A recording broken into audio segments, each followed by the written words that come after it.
El rostro en la pantalla estaba demacrado, una máscara de desesperación que conocía demasiado bien. Pertenecía a mi padre. A mi lado, el aire en el centro de mando estaba cargado de una tensión tácita mientras mi oficial al mando, un canoso general de 2 estrellas, mantenía la voz baja y seria. Mayor, el activo está en peligro. El FBI está bloqueado. El bloqueo de protocolo es la única opción, pero el riesgo de pérdida total de datos para la entidad civil es significativo. Me miró entonces, buscando en los míos cualquier indicio de duda. Es tu indicativo en la operación, tu decisión. Volví a mirar la pantalla al hombre que me había destrozado y una fría calma cristalina me invadió. Asentí con un gesto brusco. Autorícelo, general. Pero tan solo 24 horas antes, el mundo había sido dolorosamente brillante y yo era el que estaba en peligro. Era el Día del Padre y me encontraba en un soleado patio trasero suburbano que parecía más territorio hostil que mi hogar. Había conducido 3 horas desde mi base en Fort Mee con una esperanza absurda y familiar que se enfrentaba a un temor aún más familiar. Allí estaba mi padre, Robert, un coronel retirado del ejército que veía el mundo a través de la estrecha lente de su propio pasado de infantería, un pasado que, según él, yo no había honrado. Y allí, disfrutando de su gloria, estaba mi hermano Kevin, el niño mimado de la familia, quien dirigía la constructora multimillonaria que nuestro padre consideraba su verdadero legado. Mi padre levantó su copa, con la voz resonando de orgullo. Por mi hijo Kevin, por construir un verdadero legado con sus propias manos. El pequeño grupo de amigos de la familia aplaudió obedientemente. Entonces, sus ojos se posaron en mí y su sonrisa se tensó hasta convertirse en una mueca de suficiencia. «Y Sara está aquí», anunció, y su risa despectiva me revolvió las entrañas. «Me alegra verte descansando de tus jueguitos en ese trabajo de oficina». Las risitas silenciosas de los invitados eran como ecos de mi infancia.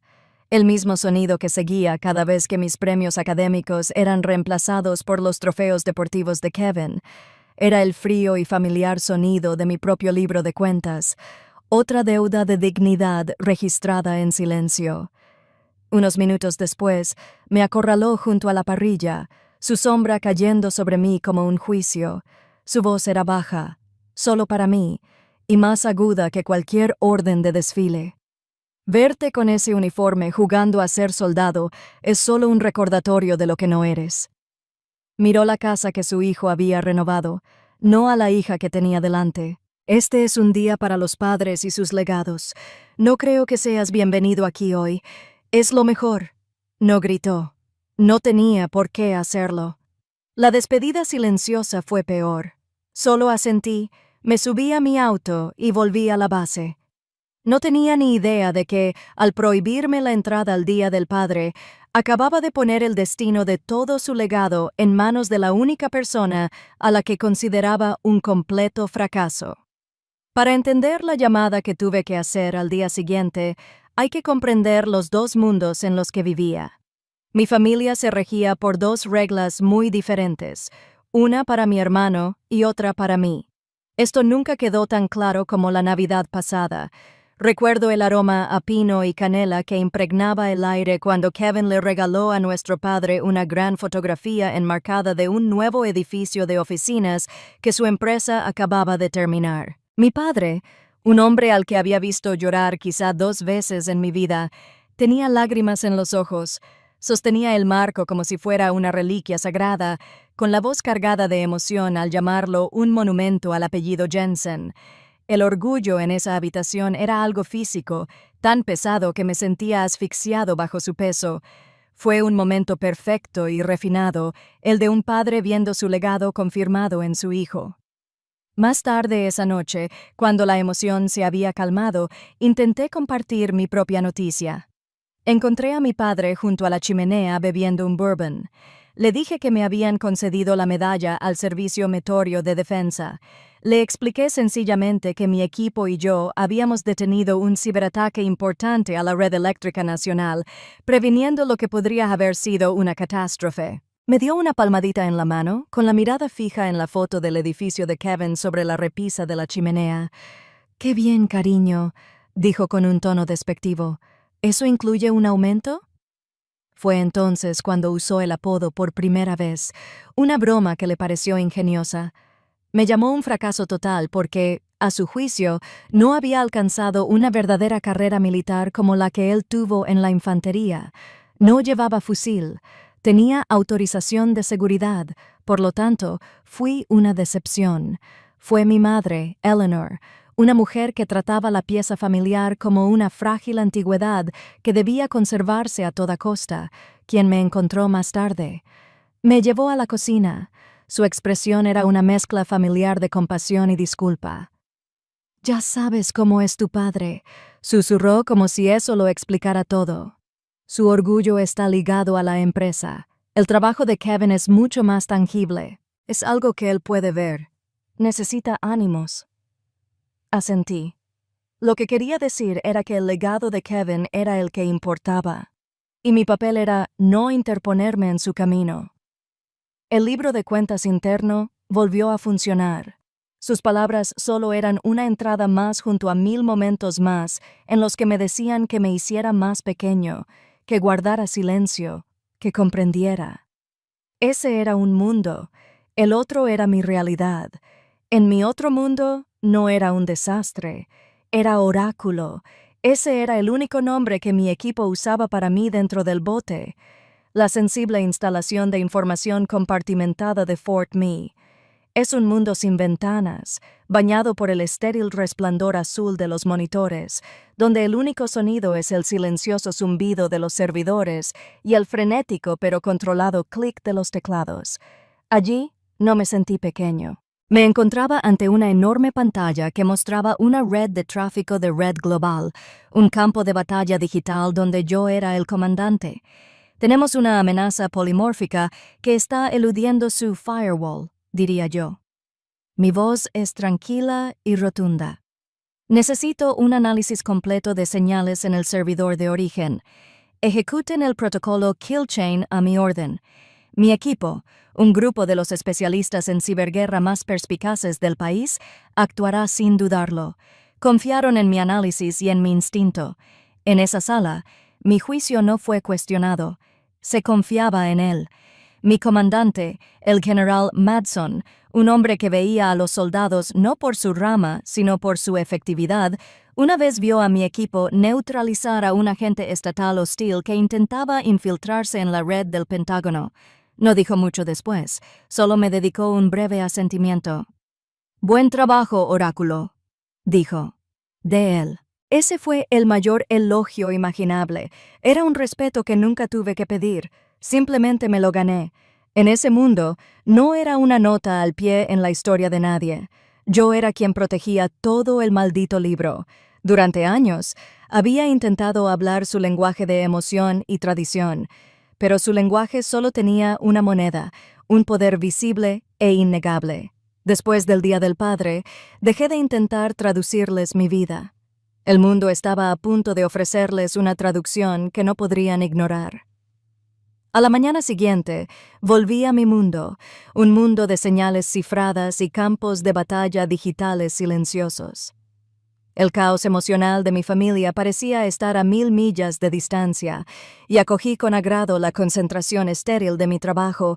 Estaba en mi puesto de trabajo cuando un banner rojo apareció en mi pantalla. Era una alerta de nivel 1, la máxima prioridad. Me incliné, olvidando mi café, mientras hojeaba el informe inicial. Un sofisticado virus ransomware de día cero había paralizado por completo a una importante constructora de la costa este, bloqueándole el acceso a todos sus servidores, archivos y sistemas. Mis ojos recorrieron el documento hasta el nombre del activo comprometido, Jensen Construction. Una extraña quietud se apoderó de mí. No era triunfo, todavía no. Era algo más frío, más claro. Era la sensación de una ecuación emocional caótica que de repente se simplificaba en una única y elegante prueba. Mientras miraba la pantalla, mi teléfono, silenciado sobre mi escritorio, empezó a vibrar violentamente. Zumbó y se deslizó por la superficie, una danza frenética y desesperada. Miré la pantalla. 88 llamadas perdidas, todas de mi padre y Kevin. Lo vi vibrar una vez más, luego extendí la mano y mantuve presionado el botón de encendido hasta que la pantalla se apagó. Esto no es venganza, pensé. Es el protocolo. A medida que transcurría el día, la situación se intensificó tal como lo preví. El ransomware era una cepa nueva y muy avanzada que la División Cibernética del FBI no pudo descifrar. Según las directrices federales, cuando un ciberataque a una infraestructura privada crítica muestra la firma de un agente estatal hostil, el caso se escala formalmente. La jurisdicción se transfiere de las fuerzas del orden federales al Departamento de Defensa, concretamente al Comando Cibernético de EE. La solicitud oficial, por la lógica pura, elegante e impersonal del sistema, llegó directamente al escritorio del analista jefe de ese grupo de amenazas. Aterrizó en mi escritorio. Esa misma tarde, el general Madsen entró en mi oficina sin llamar, con una tableta en la mano. Me miró con una expresión completamente indescifrable. Mayor. Empezó con voz grave y grave. El FBI ha solicitado formalmente nuestra intervención en el ataque a la construcción de Jensen. Conozco el nombre. Hizo una pausa, dejando el peso de sus palabras flotando en el aire. Esto te pone en una posición comprometida. Dio un paso más cerca. También te convierte en el oficial más cualificado de todo este comando para manejar esto. La misión tiene prioridad. Te asigno oficialmente como líder operativo. Tu indicativo, Oracle, está ahora al mando de la respuesta. Las 88 llamadas perdidas no eran disculpas, eran exigencias de pánico para la chica más popular de la familia. No tenían ni idea. Acababan de convertirse en un expediente. Un expediente que ahora estaba sobre mi escritorio, esperando mi decisión. La videoconferencia segura se conectó con un suave timbre digital. En la pantalla principal, frente a mí, apareció la sala de juntas acristalada de Jensen Construction. Era una escena de completo desorden. Mi hermano Kevin, quien siempre se enorgullecía de su impecable apariencia, estaba desplomado en una silla, con la corbata suelta y el rostro pálido.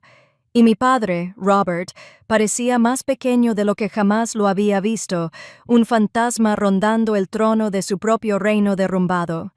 Estaban flanqueados por un enlace del FBI con rostro adusto, y todos miraban a la cámara con una esperanza desesperada y suplicante.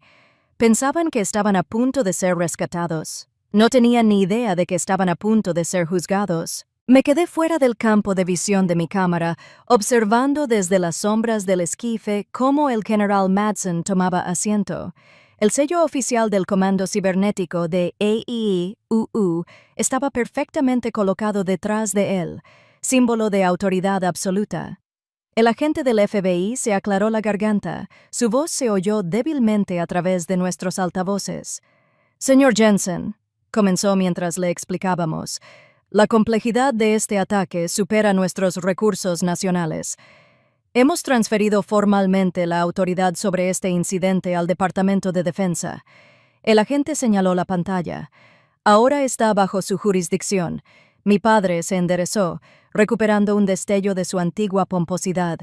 Intentaba proyectar importancia, responder al poder con poder. La voz del general Madsen resonó entonces por los altavoces, una fuerza de la naturaleza que aplastó al instante la frágil postura de mi padre. «Señor Jensen, soy el General Madsen, comandante de la Fuerza de Tarea Quimera. Su compañía ha sido atacada por un agente estatal hostil. Esto ya no es un asunto privado». El general hizo una pausa, asimilando las palabras. «Esto ahora es un asunto de seguridad nacional». Mi padre, siempre el coronel retirado que intentaba encontrar su lugar ante un oficial superior, asintió con entusiasmo. «Cueste lo que cueste, general», dijo, esforzándose por sonar cooperativo y firme. «Mi compañía y todos sus recursos están a su servicio. A su servicio». La ironía era tan intensa que podía saborearla. Sus recursos eran una ruina en llamas, y él era un civil completamente desorientado. No tenía ni idea de qué servicio se estaba prestando realmente, ni quién lo estaba prestando. El general Madsen sostuvo la mirada de mi padre un largo instante antes de asestar el golpe decisivo. Su punto de contacto y comandante operativo para esta respuesta es nuestra analista principal para todo este sector de amenazas, declaró con un tono monótono y formal. Es la principal experta en este grupo hostil en particular. Le cedo el informe ahora, señaló a su lado, al espacio vacío junto a él. Eso era todo. Cada comentario desdeñoso, cada palmadita condescendiente en la cabeza, cada vez que me hacían sentir como una nota al pie en mi propia familia, todo conducía a este único y silencioso paso. Salí de las sombras y me acerqué a la luz de la cámara, con mi uniforme impecable de clase A, la insignia de mi mayor brillando bajo las luces estériles del centro de mando. Me senté con una postura perfecta y miré directamente a la cámara, directamente a ellos. El cambio fue instantáneo y total. Kevin se quedó boquiabierto. Parecía como si hubiera visto un fantasma levantarse de la tumba, pero la reacción de mi padre fue una imagen que guardaré en mi memoria para siempre. La bravuconería forzada en su rostro no solo se desvaneció, sino que se hizo añicos. La sangre le abandonó la cara, dejando tras sí una piel grisácea y cerosa. Abrió la boca ligeramente, pero no emitió ningún sonido. El hombre que tenía un discurso para cada ocasión, que nunca se había quedado sin palabras para ponerme en mi lugar, guardó un silencio absoluto. Miraba fijamente a su hija. Estaba viendo a un mayor del ejército de los Estados Unidos. Estaba viendo su propio y colosal error que le cambió la vida. Dejé que el silencio se prolongara, una silenciosa afirmación de la nueva realidad. Entonces hablé. Mi voz estaba desprovista de emoción. La voz que usaba para informes tácticos, no para mi familia. Señor Jensen, dije, y el discurso formal me cayó como un golpe físico. Soy la mayor Sarah Jensen. Mi indicativo para esta operación es Oracle. Lo vi estremecerse al oír el nombre. Su grave fallo había desaparecido. En su lugar había un oráculo. Mi equipo ha aislado el malware. Tenemos una opción táctica, un código de contraprotocolo llamado apagón. Hice una pausa para asegurarme de que comprendieran la gravedad de lo que venía a continuación. Hay un 60% de probabilidades de que neutralice la amenaza y restaure sus sistemas principales. Hay un 40% de probabilidades de que active las defensas anti-manipulación del malware y borre irrevocablemente toda la infraestructura digital de su empresa. Me incliné ligeramente hacia adelante. El legado que ha dedicado toda su vida a construir se salvará o se borrará en los próximos 5 minutos. Necesitamos su autorización formal para continuar. Mi padre, el coronel, se había pasado la vida sermoneándome sobre la cadena de mando. En ese momento, mirándome a través de una señal segura del gobierno, por fin lo comprendió. La voz de mi padre llegó a través de los altavoces como un débil susurro entrecortado. Autorízalo. Eso era todo lo que le quedaba.